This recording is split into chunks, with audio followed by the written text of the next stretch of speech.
Shalom. I want to start off by giving all praise, honor, and glory to Yahweh Shem Shai B'Shem Kodash.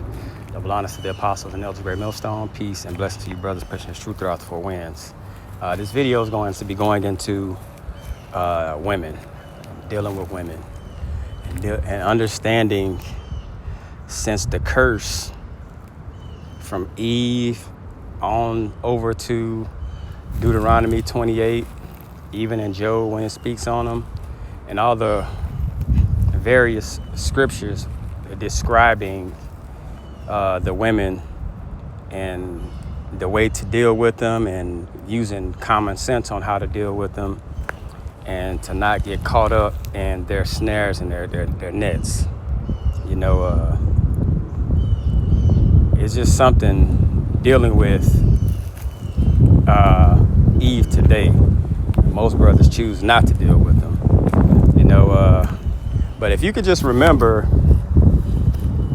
if you're older, just watching the transition of the mentality of how they move.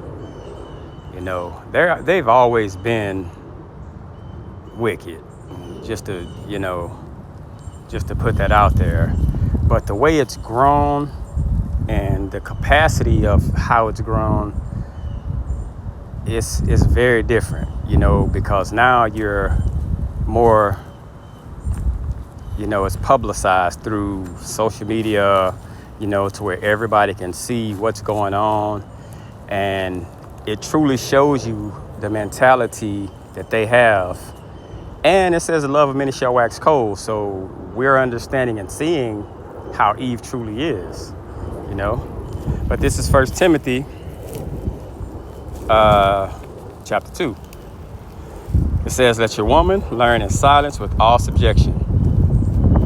So a woman learning, and this is scriptural and just life. Let them learn with all subjection, meaning like putting themselves under the order of the man. And we understand the ordinance of Yahweh Shai, the man, the woman. Okay? So understanding that this is what they're supposed to be and how they're supposed to be moving. But we understand under Esau's wicked rule, they feel that they have the freedom to do as they will. Okay? But I suffer not a woman to teach, nor to usurp authority over the man, but to be in silence. So, and this is in everyday life, no woman is supposed to be at any position of being a leader besides in the household and possibly teaching other women righteously. Okay? So we understand that this is something wicked and that's new. Well, it isn't really new, but it's worse. Okay? And we're understanding now that these women, the way they move, isn't the way it was set up to be. Okay? For Adam was first formed, then Eve. And Adam was not deceived, but the woman being deceived was in transgression. So we understand that the fall of everything came through that wicked woman. We understand that the fall of everything came through her. 1 Peter 3:7. Likewise, ye husbands, dwell with them according to knowledge. So being knowledgeable about how to deal with women or your woman. Okay? Giving honor unto the wife as the weaker vessel. Okay? So you put her in a place of understanding she is not to be leading me, because women are very, very feeling-based and emotional creatures. And you know, if a woman can get a man to be in his feelings or being feeling-based, that throws him off of what he's naturally supposed to be. You know, we know when men start moving in feelings, that's when bad decisions happen. Okay, that's when mistakes happen. So we have to be more logical. Okay, using logic. Okay, It says, giving honor to the woman as a weaker vessel and as being heirs together of the grace of life, that your prayers be not hindered. So having that woman in a position to where she's over you and it doesn't fall in the order of the way it's supposed to be, your prayers can be hindered. Like, you can be blocking blessings by having that woman out of order. So if she's out of order, then things don't line up the way they're naturally set to line up. Okay? Ecclesiasticus 25:16. I had rather dwell with a lion and a dragon than to keep house with a wicked woman. That is crazy. You'd rather face animals that would rip the flesh off your bones and eat you and put yourself in that type of danger than to, because it's irksome. You know, you got to listen to nagging. You got to listen to all of the BS that comes with that woman, you know, to where you're just like, jeez, man, what did I do to deserve this shit? You know? But it says, the wickedness of a woman changeth her face. She has many faces. Okay? She can be nice one minute and it's deceiving and conniving. She can be wicked one minute. It all plays into the same hand, but it's just the many faces of a woman. Okay? Like the saying goes, women change like the seasons. And darkeneth her countenance like sackcloth, like changing clothes. You know, it's just like, it doesn't take a long time, and the wickedness of these women is second to none. Okay? Verse 18.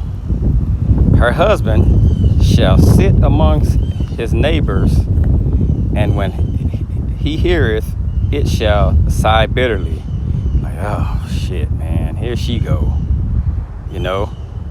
And you notice that when dealing with Eve, the first thing that if you ask any man about Eve, it's how the attitude is displayed through her mouth, through how she speaks, the cackling, and just constant bickering, and like just not having things logical, because they're not logical creatures.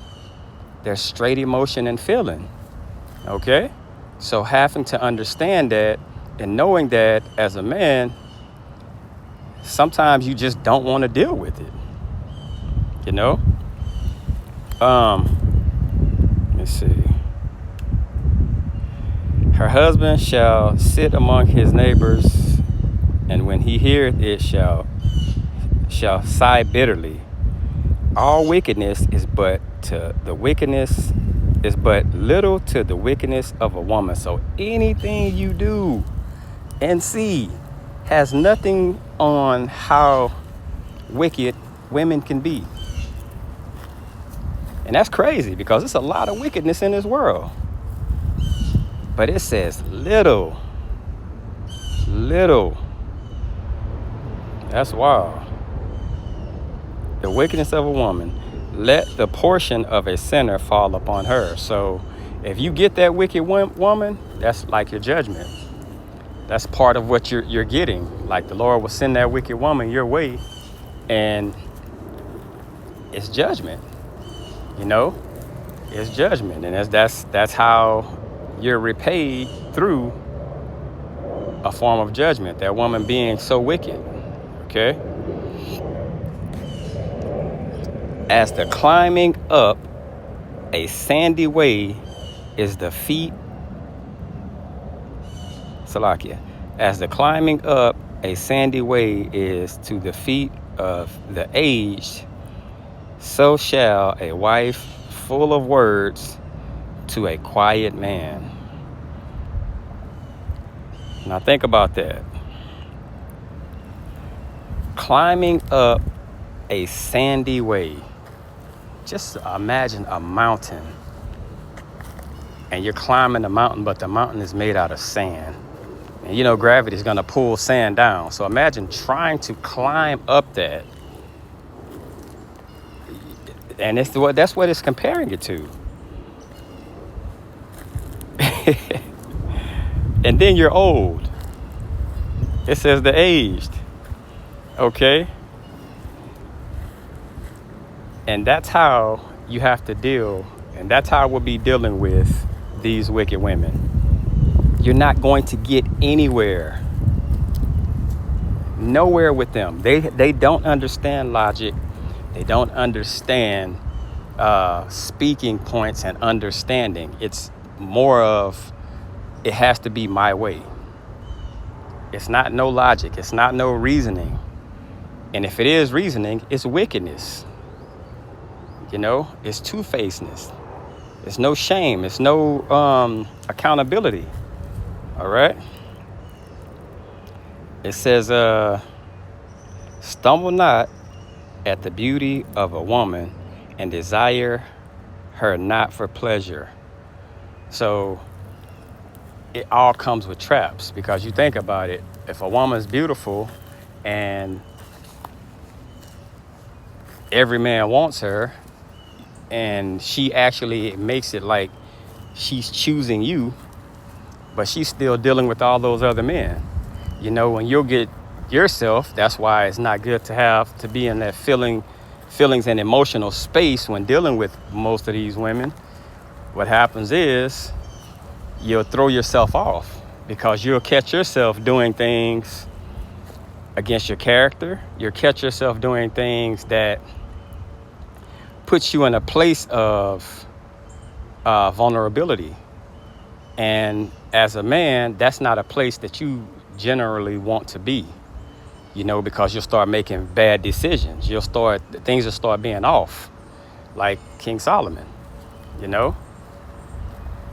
And we understand a lot of the great men in the Bible, their fall was women.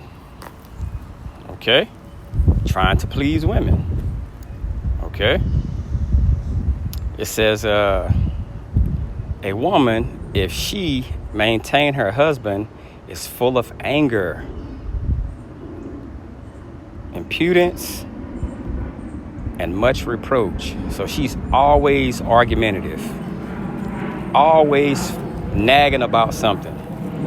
Okay? And she's going to get you to that place to where that's how you're moving. It seems as if a woman's job on this planet is to be used through Satan. And that's what happens.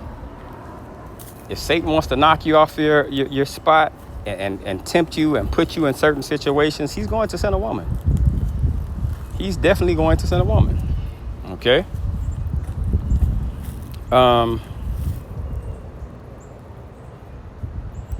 It says, a wicked woman abateth the courage, maketh an heavy countenance, and a wounded heart. That's how she have you. Like your countenance change. And I've seen like posts, and men will say, nothing hurts more than trying to work a 12-hour shift after a breakup. I've been there, and I had that is the truth. When you get to a point, like if you're with your woman and like you're going through something and it's a breakup happens and you're at work, your mind is in a million different places. You can't focus. You can't line up your job. Like everything is just pressure, and it's hurt and it's pain. Okay?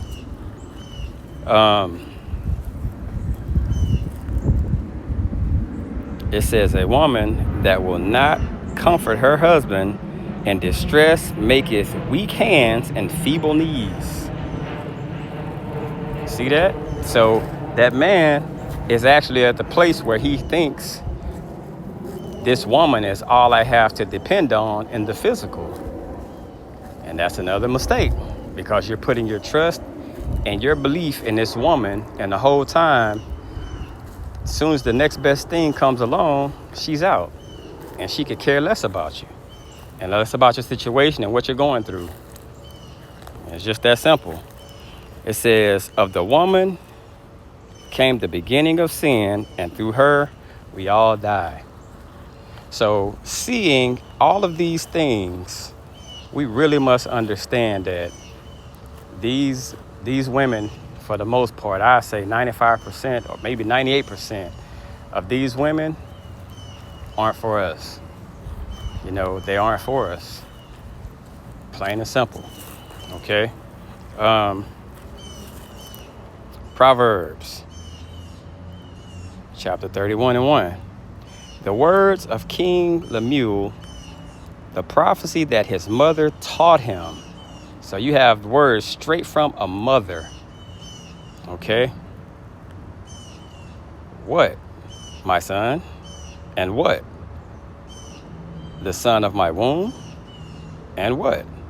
The son of my vows? Give not thy strength unto women, for thy ways to that which destroyeth kings. And it's another scripture I didn't put in, but it was like a questionnaire. It's in the Apocrypha, and it was basically a question about what makes men fall, and one man stood, and it was like women. You know, you can say money, you can say all that, but then why are you trying to get money? To get women. Why are you doing everything you're doing to try to get women? So I pray that this was edifying. I want to give all praise, honor, and glory to Yahweh Bashim Yahushua. Shalom.